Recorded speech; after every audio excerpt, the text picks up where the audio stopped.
भारत को भारतीयता की मान्यता के आधार पर फिर से खड़ा करना चाहता हूं, उस काम में लगा हूं।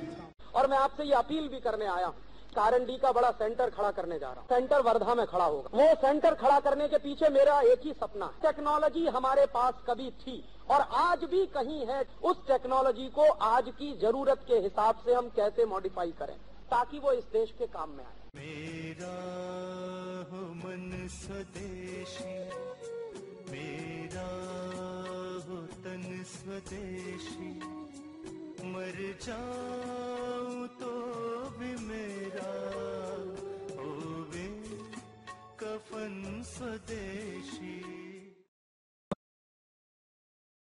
में आप दमा, अस्थमा, ब्रोंकाइटिस जैसी बीमारियों में उस अवस्था में पहुंच जाते हैं जहां कोई दवा आपको काम नहीं करती है। इसलिए अक्सर एलोपैथी के डॉक्टर ये बोल देते हैं दमा दम निकलने के बाद ही जाता है, अस्थमा दम निकलने के बाद ही जाता है। माने दमा और अस्थमा की उस स्टेज में आप पहुंच जाए कि बीमारी आपकी लाइलाज हो जाए, कोई दवा ही आपके ऊपर काम न करे, ऐसी स्थिति पैदा हो जाती है।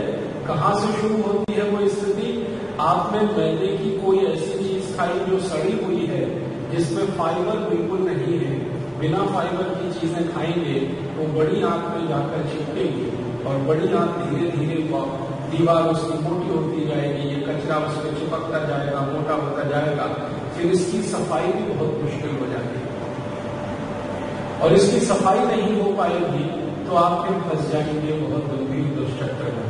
इसलिए आयुर्वेद में कहा गया है मैदा और मैदे की बनी गई कोई भी वस्तु विरुद्ध आहार में गिनी जाती है, इसलिए आपको नाम खाएं मैदा और मैदे की बनी हुई कोई भी वस्तु। और उससे भी ज्यादा खराब स्थिति है कि जब मैदे को सड़ाकर वस्तु बनाए, वो और भी खराब। मैदा अपने आप में खराब है, लेकिन मैदे को सड़ाकर जो वस्तुएं आप बना रहे हैं वो उससे भी ज्यादा खराब है। अब मैदे को सड़ाकर जो सबसे ज्यादा बनने वाली वस्तु है वो डबल रोटी और पाव रोटी। मैदे को सड़ाकर जो बनने वाली दूसरी वस्तु है वो बिस्किट्स और बेकरी के आइटम है। ये तो और भी खराब स्थिति में आपको पहुंचा देते हैं। एक तो फर्मेंटेशन उसमें होता है, एक दिन होता है, कई बार 2 दिन होता है, कई बार 3 होता है। फर्मेंटेशन में आप जानते हैं कि जीव राशि पैदा होती है और मरती रहती है उसी में। उस जीव राशि के पैदा होने और मरने का पाप तो अपने ऊपर लगता ही है, बनाने वाला भी पाप का भागी होता है, हम जो खाने वाले हैं हम भी उसी पाप के भागी हो जाते हैं। वो तो धर्म के हिसाब से आप फंस ही गए, स्वास्थ्य के हिसाब से उससे ज्यादा आप फंस गए। आपको सुनकर हैरानी होगी, आप बहुत आसानी से जो डबल रोटी, पाव रोटी और बेकरी के आइटम खा लेते हैं, वो अगर आपने 10-20-50 ग्राम का खा लिया कोई वस्तु, 10-20-50 ग्राम, ज्यादा की बात नहीं कर रहा हूं, तो वो उतनी ही सफाई करने के लिए शरीर को कितनी मशक्कत और मेहनत करनी पड़ती है। आप ऐसे समझ लीजिए आपके घर की दीवारें हैं, इनकी घर की दीवारों पर अगर आप कोलतार चिपका दें, कोलतार आप समझते हैं, टार जिससे सड़कें बनती हैं, डामर कहते हैं। तो ये डामर कोलतार जो अगर आप अपने घर की दीवारों पर चिपका दें एक बार, फिर छुड़ा के देख लीजिए कितनी मेहनत और मशक्कत लगती है। ऐसे ही समझिए सड़े हुए मैदे से बनी हुई वस्तुएं जब पेट में जाती हैं तो वो कोलतार की तरह से, डामर की तरह से जैसे दीवार पे चिपक जाती है, वैसे ही सड़े हुए मैदे की चीजें बड़ी आंत की दीवारों पे चिपक जाती है, वैसे ही होता है। और कितना मुश्किल है उसको खुरच के छुटाना, वैसे ही पेट में बहुत मुश्किल होता है उसको खुरच कर निकालना। साधारण स्थिति में पानी तो उनको नहीं निकाल पाता है, फिर उसके लिए खराब से खराब दवाएं आपको देनी पड़ती है, जुलाब कराना पड़ता है, आपका पेट साफ करने के लिए बहुत स्ट्रॉन्ग दवाएं देके आपका बड़ी आंत का सफाई करना पड़ता है, कई बार एनिमा देना पड़ता है, कई बार नेचुरोपैथी के सेंटर्स में जाकर आपको पेट की सफाई करानी पड़ती है। ये सब परिस्थिति में आप फंसे और दुख तकलीफ झेलें, उससे बेहतर है कि आप इसको जीवन में याद रखें कि सड़े हुए मैदे की, फर्मेंटेड मैदे की वस्तुएं ना खाएं। इसी के साथ हम जब इडली बनाते हैं तो इडली में भी फर्मेंटेशन होता है। तो आप बोलेंगे क्या इडली भी ना खाएं? इडली आप जरूर खाइए, मैं ये नहीं कहता इडली ना खाएं, लेकिन इडली बनाने का तरीका बदलें, उसमें फर्मेंटेशन कम से कम हो ऐसी व्यवस्था करें। फर्मेंटेशन ना हो तब तो बहुत आदर्श है, और अगर फर्मेंटेशन है तो उसको कोशिश करें कि वो ना हो फर्मेंटेशन। देखिए आयुर्वेद में बहुत स्पष्ट कहा गया है, आयुर्वेद में समय काल परिस्थिति का बहुत ध्यान रखा जाता है। आप सभी लोग जिस व्यवस्था समय काल परिस्थिति से आए हैं, आप सभी के अपने अपने जन्म स्थान चेन्नई में नहीं है। आप सभी के अपने अपने जन्म स्थान, किसी का राजस्थान में है, किसी का गुजरात में है। राजस्थान और गुजरात का जो वातावरण है वो चेन्नई के वातावरण से बहुत अलग है। चेन्नई जो है समुद्र के किनारे है, हवा में बहुत नमी है। अब जहां हवा में बहुत नमी है, नमी के साथ नमक भी है। आप जानते हैं हवा में यहाँ बहुत ज्यादा नमक है, हवा में बहुत ज्यादा नमी है। यहाँ का वातावरण, यहाँ की परिस्थिति, यहाँ की जलवायु बिल्कुल भिन्न है राजस्थान के वातावरण और वहाँ की जलवायु से। आप जानते हैं कि राजस्थान में हवा चलेगी तो एकदम सूखी होगी, उसमें पानी का अंश मात्र नहीं होगा, सूखी हवा में आप रह रहे हैं। और यहाँ आप ऐसी गीली हवा में हैं जहाँ वातावरण बिल्कुल विरुद्ध है। तो आपको ध्यान हमेशा ये रखना है कि आप संक्रमण काल में हैं। आपका जन्म स्थान जहां से आप निकले, आपका डीएनए, आपका बॉडी स्ट्रक्चर, आपके शरीर की सारी संरचना वो तो बनी है राजस्थान की आबो हवा और जलवायु में, और आप रह रहे हैं उसके बिल्कुल विरुद्ध वातावरण। तो आपको तो और ज्यादा सावधानी से अपना जीवन बिताना पड़ेगा। जिनका जन्म चेन्नई में हुआ है और जो यहाँ की आबो हवा में बड़े हुए हैं, जिनका शरीर यहाँ की आबो हवा में बड़ा हुआ है, उनके शरीर की संरचना और आपके शरीर की संरचना में जमीन आसमान का अंतर है। आप चाहें तो अपनी आंखों से देखिए। किसी भी चेन्नई में पैदा हुए नागरिक को अपने पास खड़ा करके कहें, पड़ोसी को या शीशे में देखें, क्या क्या अंतर आपको दिखाई देता है। आपकी त्वचा और उसकी त्वचा में जमीन आसमान का फर्क है। आपके नाक नक्श और उसके नाक नक्श में जमीन आसमान का फर्क है। आपकी गर्दन उसकी गर्दन में जमीन आसमान का फर्क है। हाथ पैर की बनावट उसकी हाथ पैर की बनावट में जमीन आसमान का फर्क है। ये फर्क प्रकृति ने बनाया, आबो हवा के हिसाब से ये बना। तो जब शरीर में भिन्नता है तो भोजन में भी भिन्नता होगी, भोजन में भी भिन्नता होगी। जब शरीर अलग अलग है, शरीर की संरचना अलग अलग है, तो उनके लिए जो भोजन है वो आपके लिए उतना लाभकारी होगा ये कहना थोड़ा मुश्किल है। उनके लिए बहुत सारी चीजें भोजन में वो उपयोग करेंगे, बहुत उपयोगी होंगी, आपके लिए शायद नहीं होगी। आपके लिए वो बहुत उल्टी भी सिद्ध हो सकती है।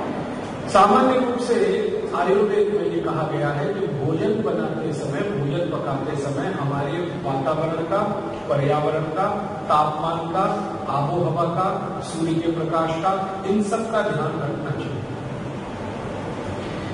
तो हम एक दूसरे तरह की आबो हवा में से पैदा हुए लोग हैं और यहाँ आके रह रहे हैं, यहाँ दूसरे तरह की आबो हवा है। इसलिए आप कभी भी ऐसी कोई नकल करने की कोशिश ना करें कि जैसा वो खाते हैं वैसा हम भी खा लेंगे। वो इडली खा रहे हैं तो हम भी खा लेंगे, वो इस तरह से रसम पी रहे हैं, इमली की चटनी खा रहे हैं, वो हम भी खा लेंगे। उनके लिए इमली की चटनी बहुत अनुकूल हो सकती है और आपके लिए तो प्राणघातक हो सकती है। आपके लिए वही इमली की चटनी प्राणघातक हो सकती है जो उनके लिए दवा जैसी है। जो इडली को खा रहे हैं वो शायद उनके लिए बहुत अनुकूल हो सकती है, लेकिन आपके लिए तो वो तकलीफ का कारण बन सकती है। तो आप हमेशा इस बात का ध्यान रखें, विरुद्ध आहार की चर्चा चल रही है, कि आप अपने आहार को अपने हिसाब से तैयार करें। मतलब आप, सीधी सी बात है, राजस्थान के किसी भी घर में, इसको ध्यान से सुनिएगा, जो 100 साल, 200 साल, 300 साल से चल के आया है, ऐसा घर जो संयुक्त परिवार वाला है, पूछ लीजिए किसी को, इडली बनती थी क्या 50 साल पहले? नहीं बनती। 100 साल पहले बनती थी? नहीं बनती। 200 साल पहले बनती थी? नहीं बनती। क्यों नहीं बनती? चावल तो उनके यहां भी है, चावल यहां भी है। इडली वो नहीं बनाते और यहां वाले बनाते हैं। क्यों नहीं बनाते? क्योंकि वो जो सूखी हवा है जहां वो रहते हैं, तापमान बहुत तेज है 50 डिग्री सेंटीग्रेड तक, और सूखी हवा में चावल को सड़ाकर खाना प्राण घातक हो सकता है।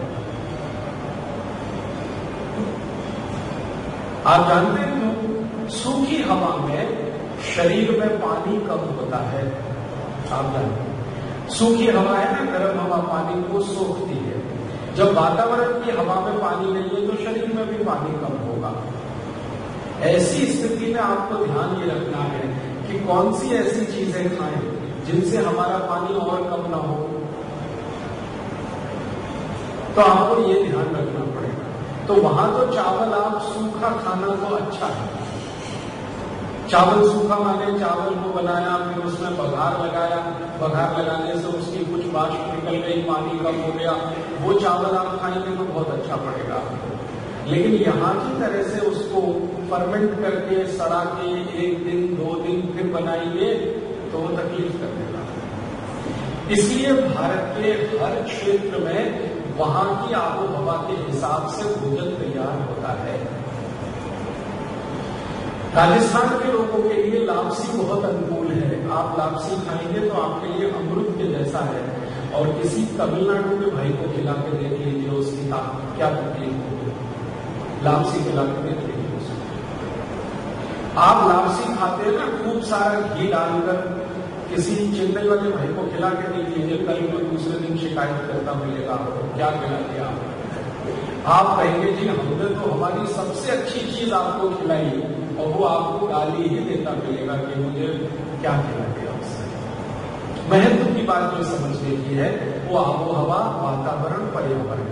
मैं अब जो महत्व की बात पे आ रहा हूं, जो आपके ध्यान में लाना चाहता हूं, वो ये कि जैसे लोग होते हैं, जैसा वातावरण होता है, जैसा पर्यावरण होता है, वैसा ही भोजन होना चाहिए। भोजन की अनुकूलता हमारे अपने शरीर की संरचना, हमारी आबो हवा, हमारे वातावरण पर निर्भर है। माने एक सीधी सी बात है कि भोजन लोकल होना चाहिए, नेशनल नहीं, इंटरनेशनल, लोकल। तो आप अपने स्थानीय आबो हवा, स्थानीय व्यवस्था को ध्यान में रखकर अपने भोजन की तैयारी करें। तो मेरी आपसे हाथ जोड़कर विनती है कि कम से कम जो राजस्थानी लोग यहाँ रहते हैं, गुजराती लोग यहाँ रहते हैं, उत्तर भारतीय लोग यहाँ रहते हैं, बिहार बंगाल के लोग यहाँ रहते हैं, वो कोशिश करें कि इडली जैसी चीजें कम से कम खाएं। ना खाएं तो बहुत ही अच्छा, वो तो आदर्श, लेकिन कोशिश करें कम से कम खाएं। और जो खाएं तो वो खुद पकाएं, और खुद पकाते समय ध्यान में ये रखें कि जितनी देर इडली को बनाने के